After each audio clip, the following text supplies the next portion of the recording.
Muy bien.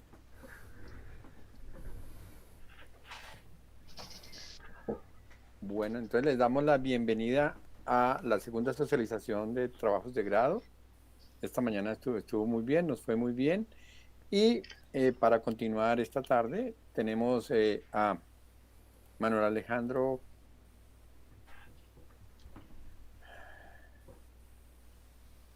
Manuel Alejandro Nieves Parra, que va a presentar su trabajo sobre la champetúa. Y la profesora que lo dirigió fue la maestra Miladis Milagros Álvarez López. Y los jurados son el profesor Carlos Arturo Acosta de Grey y el profesor Jorge Andrés Rodríguez Malagón. Y terminaremos la tarde con el estudiante Oscar Steven Cerquera Casas, que fue dirigido por el profesor Felipe Andrés Rodríguez Sánchez. Nos va a presentar un trabajo que se llama Nacer, Moción Nacer. Y los jurados fueron el profesor Wilson Andrés Borja Marroquín y el profesor José Álvaro Sanabria Guarín. Entonces le damos la bienvenida a Manuel Alejandro y lo dejamos con la pantalla. Acuérdense de las normas. La idea es que tengan la pantalla abierta, que tienen 20 minutos para hacer su presentación y luego los jurados y el profesor harán un breve comentario. No, la idea es que no hayan preguntas ni cuestionamientos, no simplemente un buen comentario. Les recordamos, como siempre, a los candidatos que por favor después de terminar las presentaciones graben un video de 1 minuto que será subido a el Media Lab con su memoria PDF que ya nos las enviaron. Entonces estaremos muy agradecidos. Y a los jurados que por favor suban sus comentarios al formato de evaluación que ya se les envió previamente. Entonces, sin más, Manuel Alejandro, su merced es el encargado. Muchas gracias. Maestro Bienvenidos de nuevo. Bernardo, Maestro Bernardo, buenas tardes, primero que todo a todos. Maestro, Ponga a grabar, por favor.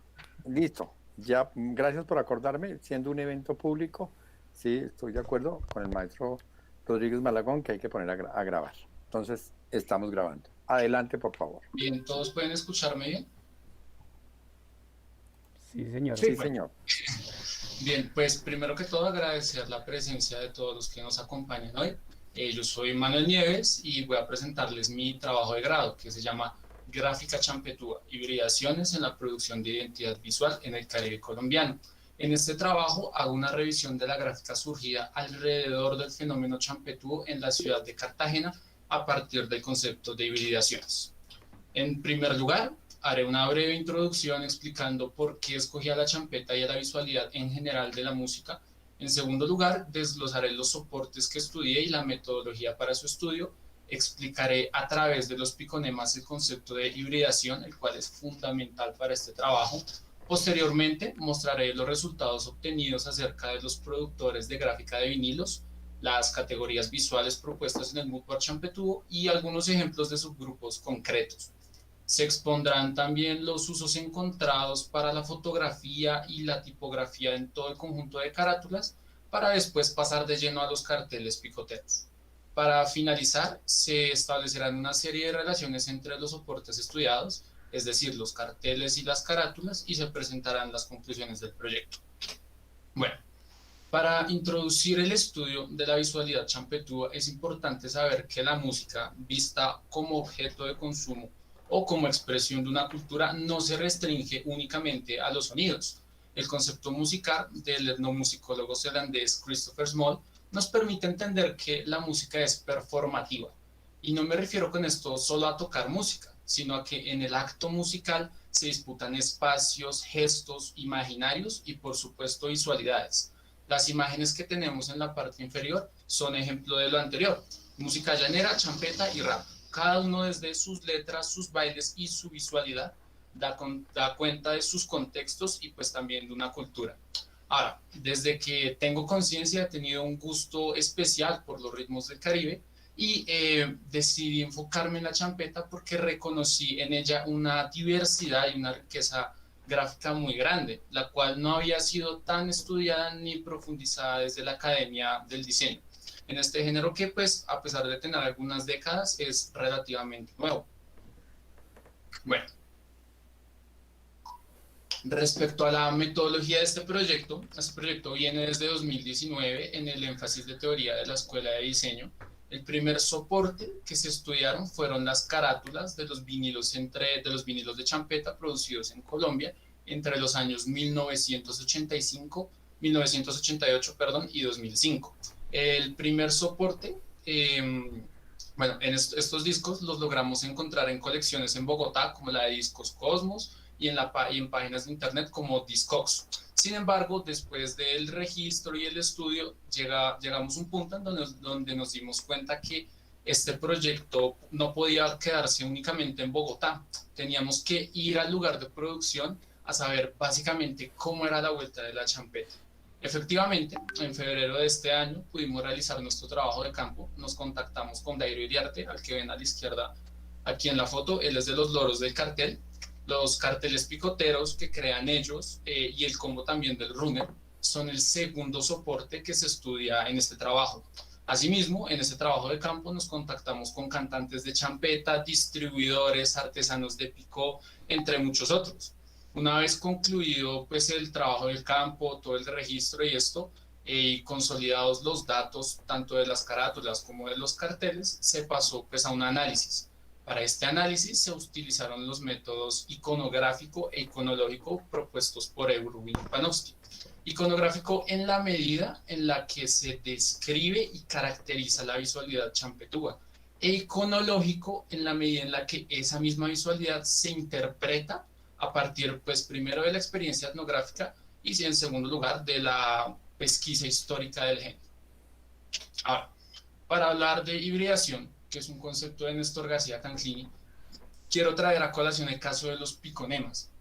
Un piconema es el nombre que se le da a las canciones de otros países que llegaban y se volvían famosas en el Caribe.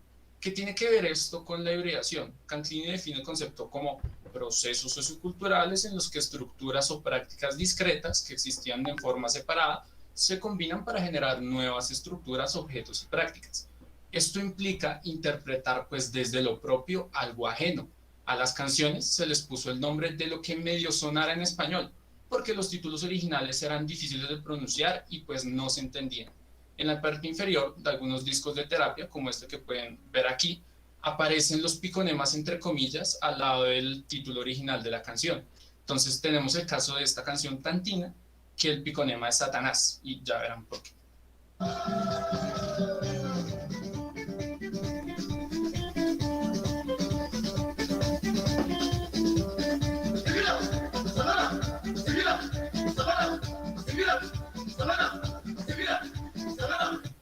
Y ahora, esta canción Ahuatule Cancane, que es, el piconema es la mujer.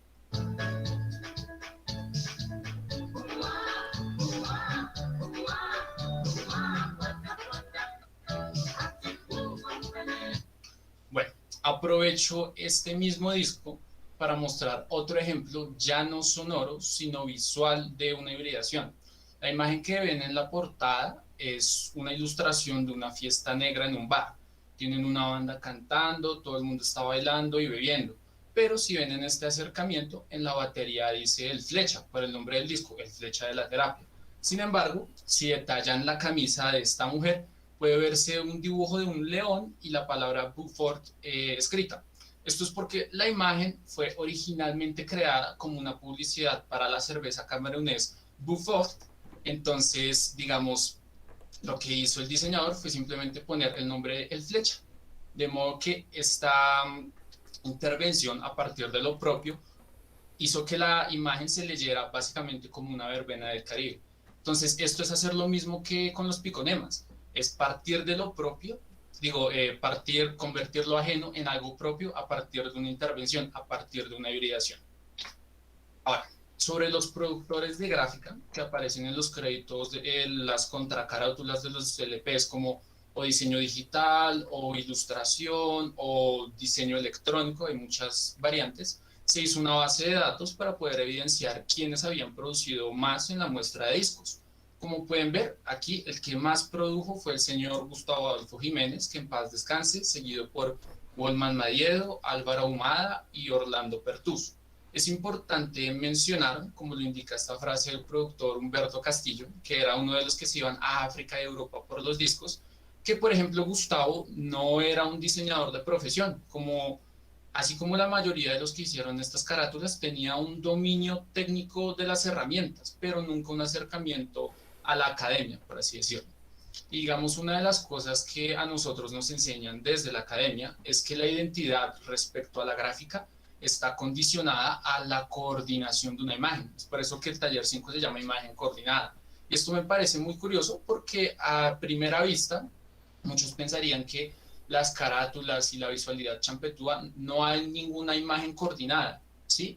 Sin embargo, sí, estos productores de gráfica a través de recursos tanto de color como de tipografía, como de fotografía y una serie de elementos que desglosaré pues a continuación, hicieron un conjunto que uno puede decir es gráfica champetú. Ahora, para pasar al estudio crudo de las imágenes, pues tenemos aquí el caso del Moodboard Champetú. ¿Qué es este Moodboard Champetú? Fue una categorización que yo hice a partir de las 147 carátulas. Entonces, para organizarlas de mejor manera, establecí ciertos grupos y ciertas grandes secciones. Entonces, por ejemplo, tenemos el grupo de África, los champetú y el picón. Cada una de estas categorías recoge e incluye una serie de subgrupos que describen procesos y narrativas específicas de la imagen. Así, por ejemplo, para hacer referencia a África, que es todo lo que ven en azul, tenemos los subgrupos de animales, referencias indirectas, directas, figuras abstractas, entre otros. Hay grupos y carátulas que se solapan, es decir, que pueden estar en más de un grupo en la medida en la que tienen distintos elementos gráficos que apelan a distintas cosas. Esto hace que este orden, este moodboard que yo planteé aquí no sea determinante. Esta organización, este esquema, es por así decirlo el más estable para la argumentación que yo hago en mi texto, pero pueden aparecer nuevas categorías y alterarse incluso las que ya están o a partir de nuevo material que se recopile o que otra persona interprete. Ahora, unos subgrupos concretos que quiero hacer como la exposición son el de animales y figuras abstractas. Por un lado, las compilaciones de terapia, que era como se conocía la música africana. En estas compilaciones es usual encontrarse con fotografías o ilustraciones de animales salvajes para hacer referencia al continente africano y pues para hacer referencia también a los usos de la música en la fiesta picotera. Vemos cómo a través del tiempo animales como el león pasan de ocupar un gran espacio a interactuar con elementos como un disco de vinilo o un cantante, hasta que tenemos este último disco de terapia criolla con Helio Bloom, donde el patrón de piel de leopardo contribuye solamente, o sea, solo eso, a la idea de lo africano. La presencia también del león como un símbolo de lo africano, pero también de poder, es algo que se mantiene hoy en día. Tenemos, por ejemplo, este Picó el isleño con su león rugiendo en toda la caja, y este álbum de Cumbiácida, que es básicamente un león saltando en las murallas de Cartagena. Este segundo subgrupo que pueden ver en la parte de abajo, la línea de la parte de abajo de figuras abstractas, describe el proceso mediante el cual para apelar a lo africano se usaron pictogramas y patrones geométricos relacionados con estos pictogramas y patrones que aparecen en tambores, tejidos o máscaras africanas. Estos patrones se fueron desplazando a los márgenes de los discos para convertirse en una especie de referencia o convención a lo africano. Y esto lo podemos encontrar en discos como este de Chawala o Shaka el Terrible. Como ven en la parte exterior, esto es la única referencia a lo africano. Ahora, todos estos procesos se tienen que tener en cuenta que se hacen a partir de un imaginario del continente africano. ¿Por qué? Porque ni para los productores ni para los picos era conveniente mostrar las gráficas originales de los discos, ¿sí? Porque había toda una serie de competencia de los picos por exclusivos. Entonces eso es algo muy importante a tener en cuenta. Ahora,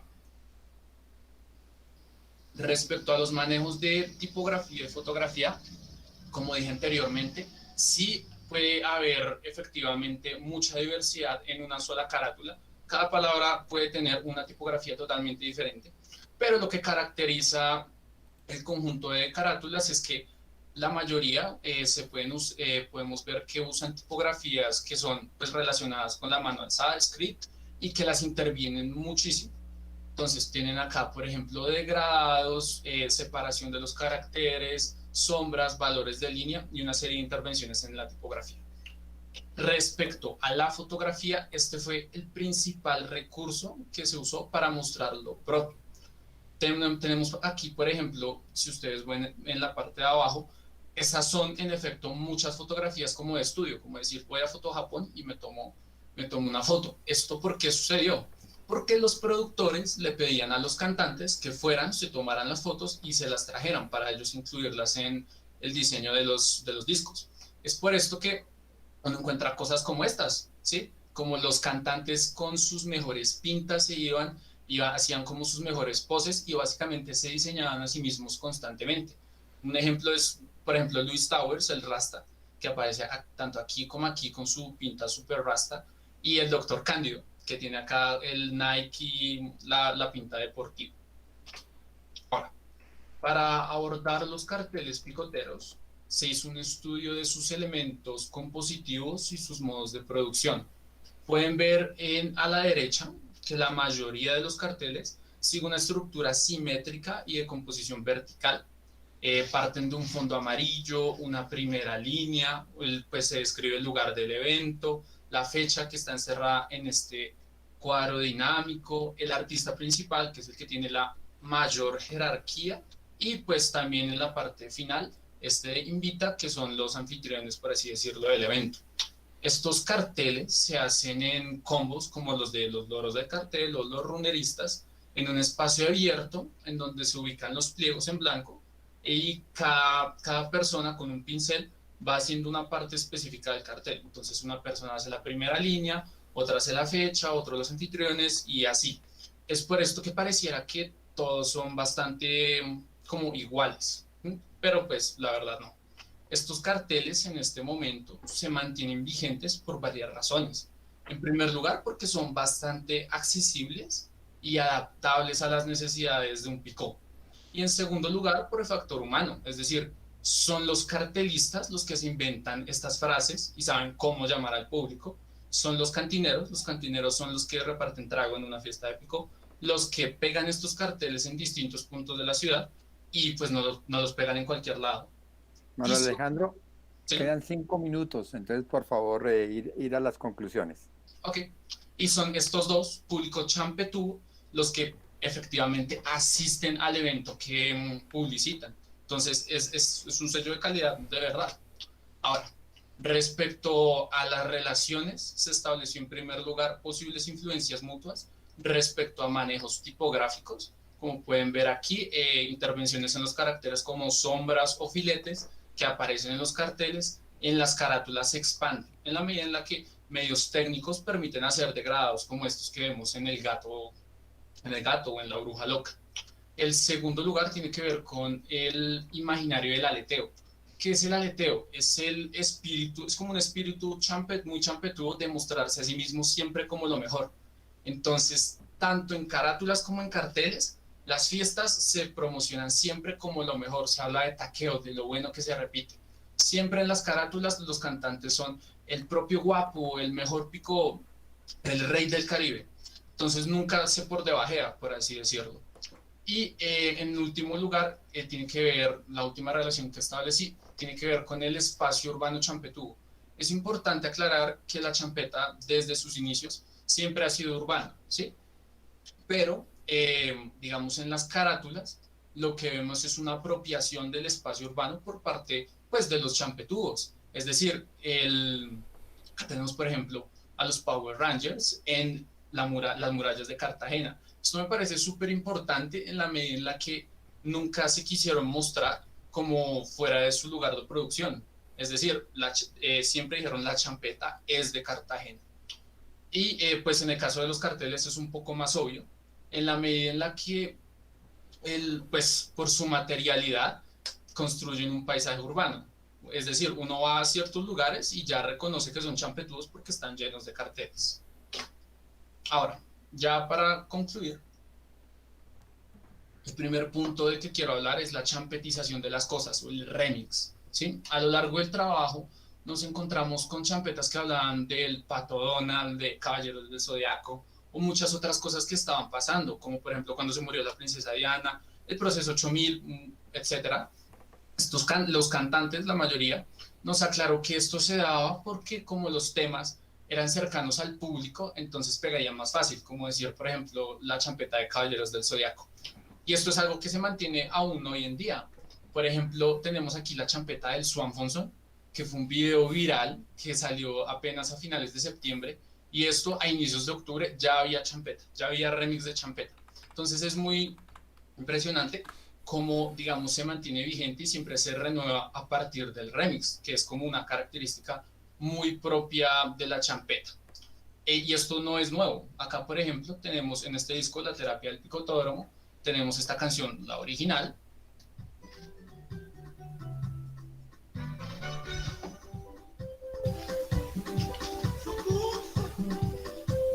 y esta es la versión remix, que es básicamente ponerle con el piano SK5. Ay, disculpen.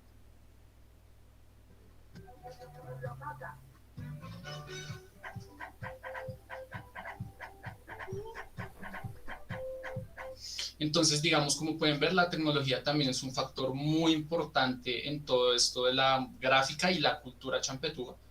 Ahora, en segundo lugar, quisiera hablar también de la gráfica contemporánea de la champeta, lo que uno puede ver ahorita, que como pueden ver en la parte de abajo, estas son piezas del Rey de Rocha para redes sociales. Esto es básicamente mostrar lo mismo de manera diferente. Me parece importante mencionar que a pesar de que los medios técnicos han cambiado, estas piezas pueden seguir estudiándose desde las mismas categorías que propuse para la gráfica de vinilos y de carteles. Tenemos, por ejemplo, la presencia de personajes champetúos a través de medios fotográficos y la aparición de toda la parafernalia del pick-up, así como convenciones visuales de carteles, como la fecha que pueden ver o el INB justo al final de la pieza. Concluir porque le queda un minuto a Manuel Alejandro, un minuto, conclusión, por favor. Ya. Esto nos permite concluir ahora sí que desde sus inicios y haciendo uso de la hibridación como herramienta principal, la champeta fue capaz de construir a través del tiempo un lenguaje gráfico propio, ¿sí? Acorde con unos valores y prácticas culturales champetúos, como el aleteo. Es precisamente esa gráfica resultante lo que constituye actualmente una identidad visual para la música y para la cultura champetúa. Es decir, pues una gráfica champetúa. Y con eso concluiría. Muchas gracias.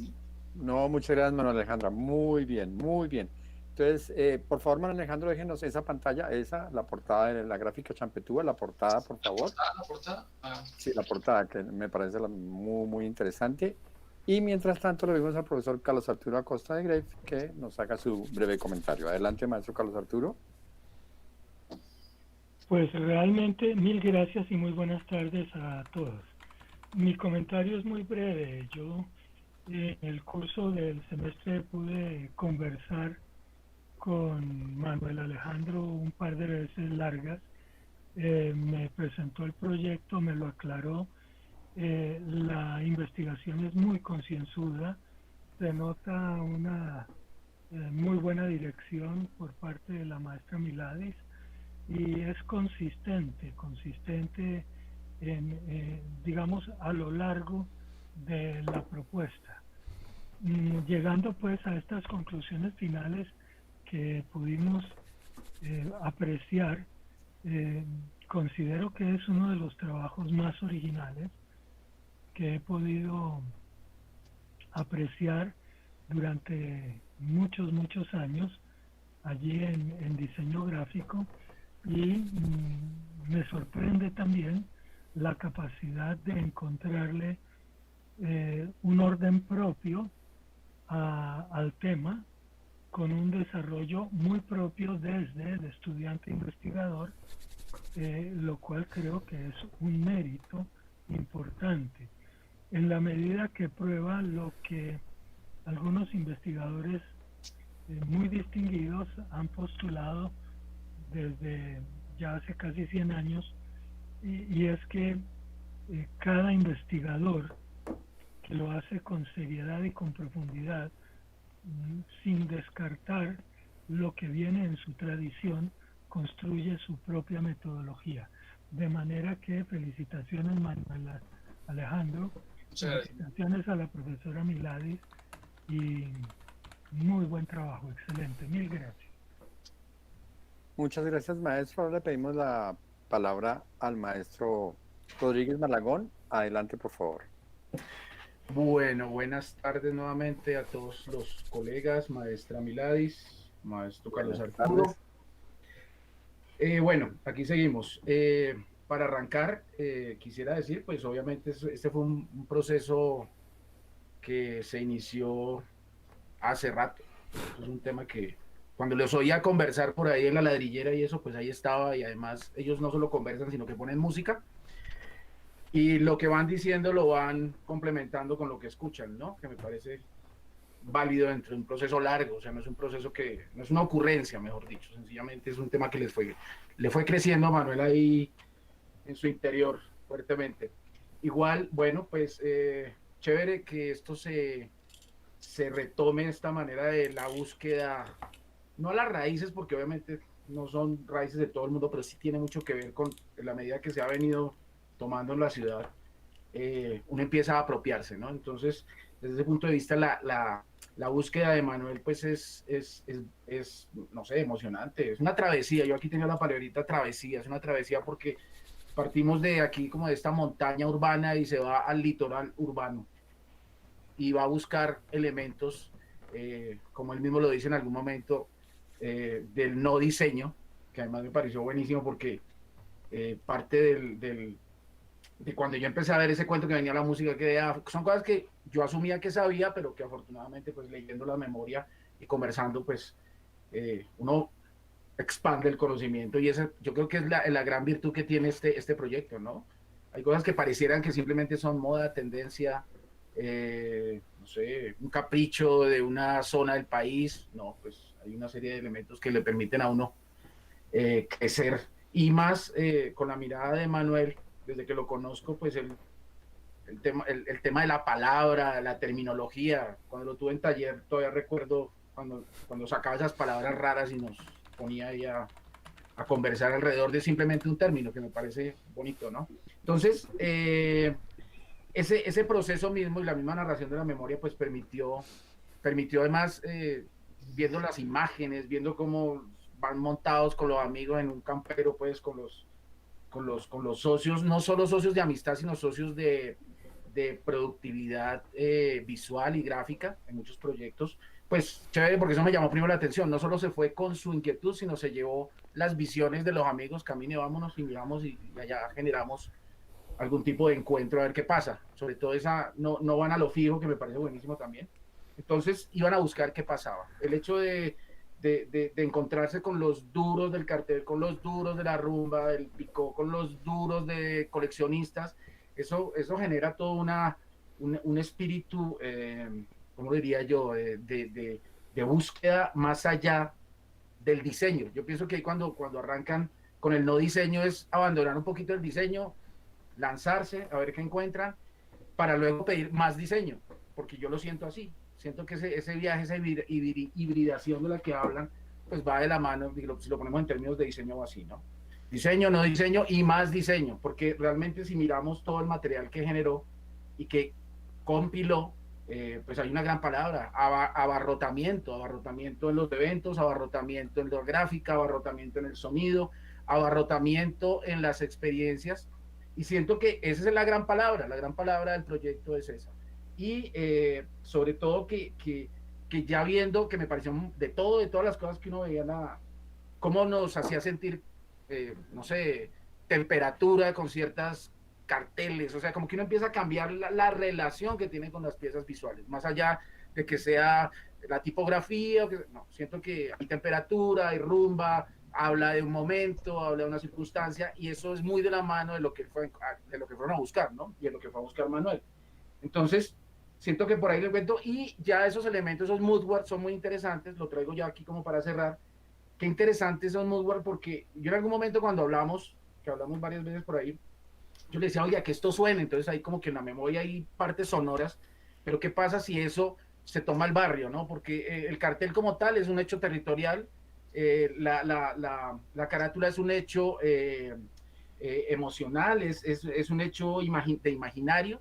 Entonces siento que traer esos moodboards y volverlos, no sé, gráfica de entorno, no sé, que se vuelvan murales que se vuelvan, no sé, y que además suenen tenemos la tecnología de punta, como dicen ahora, todos tenemos un celular, todos tenemos, siento que es una pieza que nos puede generar en el territorio como tal, que es lo que hace el cartel, que es lo que hace el picó, que es lo que hace la música con su expansión, pues nos pone en un territorio a pensar y a interactuar. Entonces, chévere, Manuel, bacanísimo el resultado y bueno, ahí vamos, muy chévere, felicitaciones.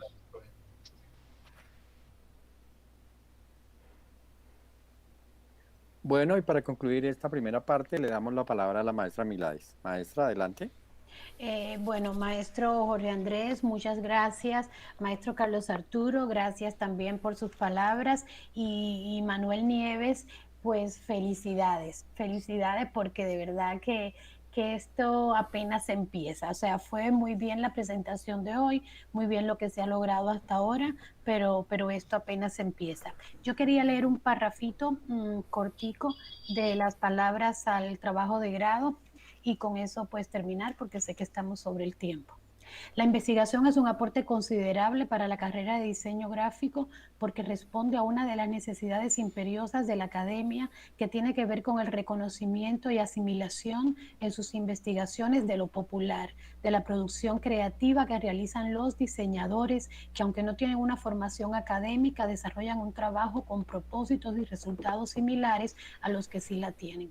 Nieves pone este tema sobre el tapete y abre todo un camino hacia la investigación de la visualidad de los géneros musicales arraigados localmente y que poca atención han recibido desde el contexto universitario capitalino, ¿no? Entonces, bueno, son como unas palabras muy corticas para repito, este tema que apenas comienza porque sé que lo va a exponer en muchas partes. Comenzó con sus amigos, con Santa Fe, etcétera, John, que fueron hasta Cartagena, y a pesar de ser un año tan difícil para trabajar, pues lo logró. Y bueno, pues aquí está el resultado. Muchísimas felicidades, Manuel, de verdad. Y bueno, muchos éxitos te deseo de hoy en adelante.